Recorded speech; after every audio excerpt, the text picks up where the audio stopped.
record. Cool. All right, so before we begin, CUSA acknowledges the ancestral and traditional territory of the Algonquin nations whose territory we stand on today. And with that, we will get started on this CUSA Inc. meeting of January the 28th, 2021. Can I get, oh, wait, there you go. Can we please get someone to approve of the agenda? All right, we'll go with same faces, same names. We'll go with Musab. Can you get someone to second that? Ariana, we'll go with you. All right, all in favor?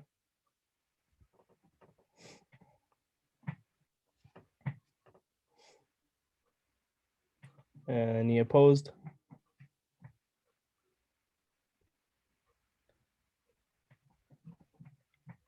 We have 4 individuals. Oh, there you go. Any abstains?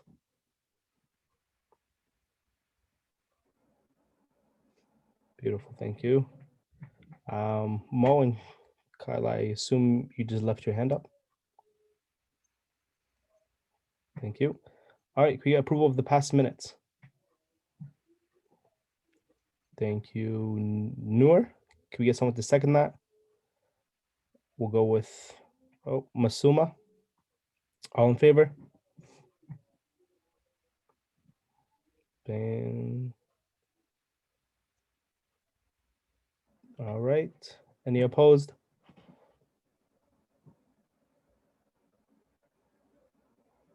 All right. Any abstains?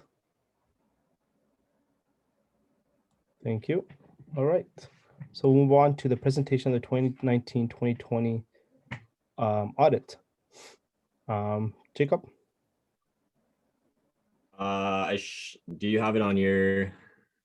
Oh, there it is. All right. So you can tell a little bit excited. Jumped the gun earlier in council. My bad. Yeah, listen, I also get, 7:30, so I won't talk for too long. I hear that I ramble a lot from my team, so I'll try to be good about that. So coming at you, the Carleton University Student Association's financial results summary, May 1st, 2019 to April 30th, 2020. So basically, to give a summary for those of you that may not know what kind of like audit summary is. So basically, this represents the findings that were in the audit that is performed by Collins Barrow. So Collins Barrow is the company that, and I'm sure as everyone has heard, when people start saying, oh my God, like CUSA spends money on this or that, or we have all this unaccounted money for. Total blasphemy, because we pay about $20,000 every year mandated by the government for them to be like, actually, no, you guys are cool, right? So this audit, there were no findings of, any irregularities in spending or things like that. So we got the green light there. So there were 2 primary financial challenges that were widely unpredictable. First one being the Student Choice Initiative. So that was when I first came in as a VP Finance. And we saw approximately, I believe it was a 15% decrease in our fee. And then the beginning of the pandemic as well. So we had to close, obviously, all our business and those revenue streams. So a lot of things definitely going on in these last 2 years as a VP Finance, but I'm always up for the challenge. Good experience. So yeah, we started to actively plan for the Student Choice Initiative in January 2019, like right when we got started, kind of like things were done, we got down to business. We took a focused look at every expense, supplier, program, processes, and plannings. For example, I know, and I think I mentioned this later on, but we used to pay about $14,000 or $15,000 in security at Ollie's on top of our student security we had to pay. But since we didn't have a lot of issues with Ollie's or the what is the committee called? The alcohol committee on campus that kind of like oversees the regulations. We were able to save over $10,000 of that money and put it back into other areas. So we made the choice not to have any student programs or jobs affected. Rather, we actually increased service center funding when student choice happened to reinforce that we were going to support our students and in the best ways we can. So, and again, refocus spending to high priority areas like student programming, support, service centers. Some of them got increased budgets as well to be able to provide those services to students. So it was a positive and successful approach that resulted in significant cost savings without affecting programs or services. An approach and a model that introduced multiple year planning and strategic objectives, readiness and solid footing for the start of the pandemic in early 2020, because we'd already prepared for a pretty rough financial situation. And even more so, this just gave us the opportunity to be prepared, right? We have a playbook now, per se. We have an idea of, okay, if a world pandemic happens again, fun fact, on average, they actually happen statistically every 13 years, which is kind of weird to think about. But 13 years later, if something like this happens again, we have a framework to go off of and make sure that we're sorry, Ariana. But we have a framework to go back on and ensure that CUSA has that, ability to success through these tough times. So all right, so the numbers. So this is all the money that went in or out of CUSA, right? So we had 6 million coming in through revenues, business operations, fees. We do have kind of like investments in GICs. And another thing as well is we actually reaffirmed that CUSA is totally fossil fuel free last year. So we have no investments or holdings in anything like that. So in total, $6 million in revenues, expenses, cost of sales. So those would obviously be through our businesses. Operating, that's a lot of like overhead, salaries, things like that. Rent would be big in there. Actually, our rent as well. I know I mentioned this in budget meeting, but we pay over $600,000 to the university in rent. Big chunk of money. Services and programs. So from service centers to events to sponsorships to like all that stuff. Support and administration, again, some more kind of like salaries related, and different aspects of like the office and kind of like our spaces there.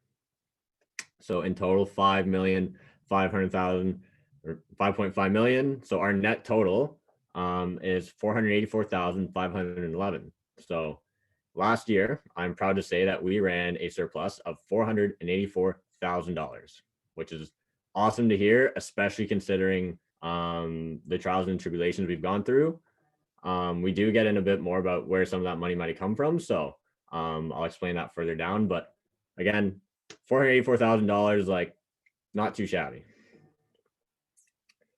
All right. So business summary, the wing. So launched November 2018. And we kind of like got the momentum in fall 2019. This revenue increased significantly to the period of April 30th and 20. But then obviously like impacted by the pandemic, March, April. We saw a boost in pop-up vendors. So if you remember, we had kind of like meat pies and like Korean food and like Lebanese food, widely successful, right? Like we saw a huge amount of increased traffic come through Havens in this aspect. So it was super awesome to see. Or not Havens, sorry. Why did I say Havens? The wing. It's not clear if this type of food delivery will return after the pandemic, obviously with like food sanitation, social distancing measures, and like touching other people's food kind of thing. So we may have to do a bit of a pivot like that, but widely successful. And again, right, like propping up local Ottawa businesses, allowing them to come onto campus and sell their food to our students. So double win there. Exactly. Oh, sorry. Can you go back just for a second? It's not clear if this type of food delivery will turn off the pandemic. Businesses are closed at least until summer 2021. Honestly, probably even September. I'm not totally sure if things go really well over the winter with vaccinations. We'll see. But while we assess product offerings and what students seek, kind of like when they return to campus, right? And that's where we talk about the student space area, not area, but student space consultation. You can continue.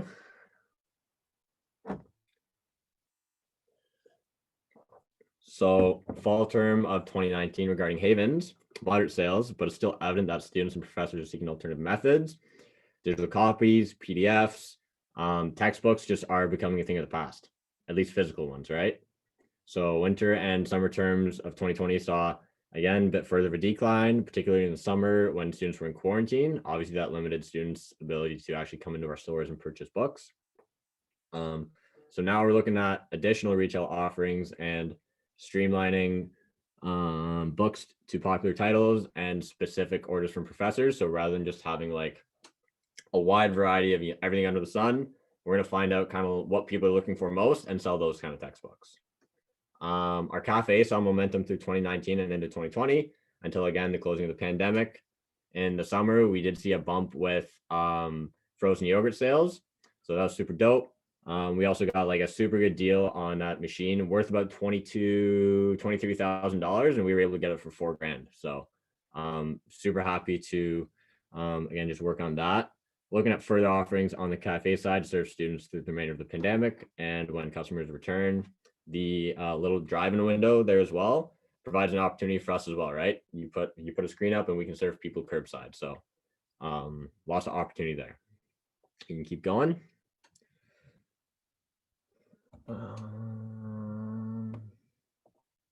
Where did my, there it is. Business summary and Ollie's. So slight modification to Ollie's in summer 2019. So this is, again, we put a fresh coat of paint, a few kind of like facelift things, nothing too expensive. And we got a lot more at minimum students coming in and actually just sitting and being in that space. And we talked about Ollie's being less of, a bar or just that, and more of a student hub, right? A place where students can come and whether they just need to study, relax, grab some cheap food. That's what we want Ollie's to be. And hopefully, going forward, it's going to continue to be that space for students. So traffic increased with streamlined food offerings, build your own burger, super successful. We did make some changes to staff in early 2020, which helped with expense management. Working on making Ollie's a space that's more attractive to clubs, societies, and other student groups. Again, less of a bar and more just like a space, right? A space where students can host events, a space where students can congregate. That's what we're looking for at Ollie's. So keep an eye out. We were permitted to open for a short period in August and September for food delivery and pickup. But what we saw with such a low traffic on campus, we did try to stay open for a few weeks and, provide those students, hours for work and even serve the residents community. But it just became too tough and we had to close back down again. So we'll go down to Roosters. So Roosters was steady with very similar traffic throughout 2019 and 2020, again, until the pandemic, when we were forced to close with almost 2 months of lost business there. Additional product offerings throughout the year. Obviously, we've had increased student group usage as well of the space. And we're currently examining further products and space usage. Like we might try and open it up over by where the wing is. If there's, that kind of like glass door that almost goes up like a garage door, wide open space. So, and Roosters as well is just a very stable like CUSA business. It's very reliable. So its numbers are very kind of like steady throughout the years. Bubble tea as well might be coming. So down to the summary.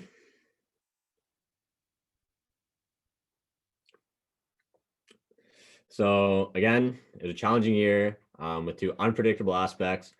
First term coming in as student choice initiative and being like, oh man, guess we're not going to have like as much stuff we're going to be able to do. Surprise, we surpassed that. And COVID, another one right at the beginning of the term, another kind of letdown, but we love a good challenge and we love making the books work. So we managed through with close attention to every expense line. No programs, initiatives, or student employment was effective until the closure in April 2020. And even then, we actually did offer to staff to keep them on payroll till the end of their contract, but CERB was just a greater financial benefit for them. So we laid them off as requested. All businesses had positive momentum and trends until March 2020, which affected the last 2 months. The last 2 months as well are like super profitable times with obviously exam season around, and Ollie's and Roosters just tend to do very well as the year's ending. So unfortunate, but again, the hand we were dealt. We benefited from a wage subsidy program that helped towards the end of the year to help reduce costs. Some other little mentions as well. So where to go? Expenses were also on average down 14%. That's the other thing. And then you can go down to some noteworthy mentions. So again, last year's Service Center programming funding was increased on average by 20%, supporting those groups, supporting that community. Ollie's capital and overhead, we're looking at a savings of over $100,000. Cutting costs in Ollie's by $100,000. Told y'all I'd do it. Here we are. Sorry. I love Ollie's too. During Student Choice Initiative, CUSA increased student job opportunities. We hired more students. We reduced the insurance cost as well by over $15,000 by talking with our provider. To clarify, this is also like regular like business insurance, not health insurance. We acquired grants and wage subsidies valuing over $140,000, and we got a surplus of 484. And then one last slide as well, meet the team. So, oh, that's not the updated one, Fruit. Is it? Yo, Fruit, hit refresh. Hit refresh.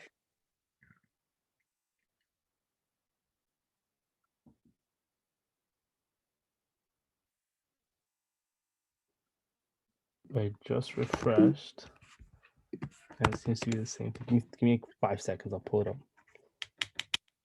I can start. So there's just one thing that's edited on there. So meet the team. So again, a lot of times talking about finances, talking about what happens in CUSA.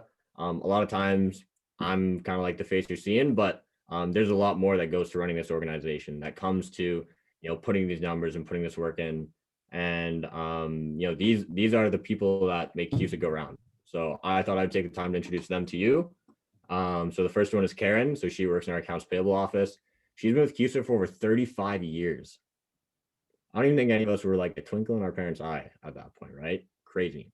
Jean, she's accounts receivable, over 40 years of service, right? And Travis, you guys met him last CUSA meeting. He's our general manager, and he's had 4 years of service dedicated to CUSA. And looks like the page isn't refreshing, but there's one additional person that is a very strong asset to the finance team. And there it is. That is Musab, your CUSA counselor. I have the pleasure of when we were on campus seeing this guy, and I can tell you, like, puts in a ton of work. Like, his title is finance clerk, but he goes above and beyond. And the finance staff have nothing but good things to say about Musab. And yeah, Musab is a legend. So I wanted to give a huge shout out to you, man, because again, going above and beyond, like, you do more than you're asked to, and I think you deserve recognition for that. So thank you for all the work you've done and the help you've done with me. And that's my my audit summary. Thank you, everyone.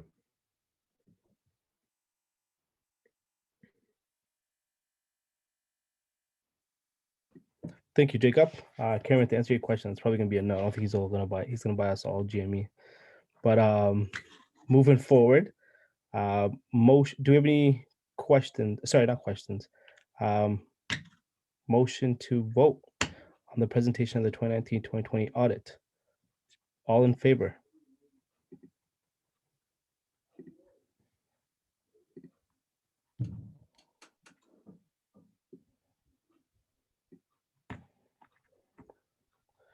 There's 28 people in the room. Come on. All in favor, please use the raise hand function. Thank you. Any opposed?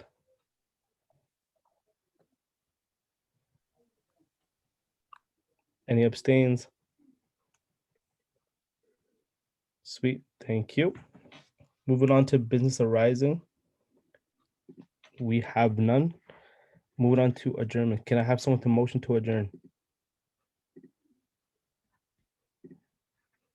Thank you. We'll go with Liam Lowe.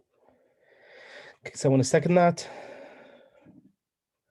Where's Musab? No Musab. Okay, we'll go with Cameron Davis. I'm here. I can second it, Farouk.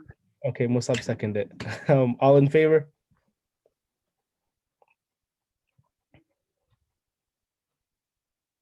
Sweet. Any opposed?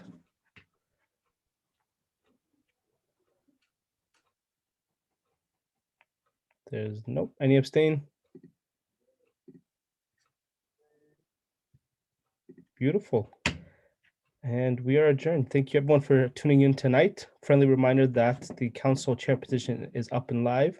So if you are interested or know anyone who is interested, please do apply. If you have any questions, any concerns, please reach out to myself or any of the CUSA execs. To any of our counselors who are running in this CUSA's election, we wish you the best of luck. Until then, good luck with your schoolwork and stay safe, everybody. Thank you. Thank you again, guys. I know I thought we got cut. Thanks for listening. Yeah, have a good rest.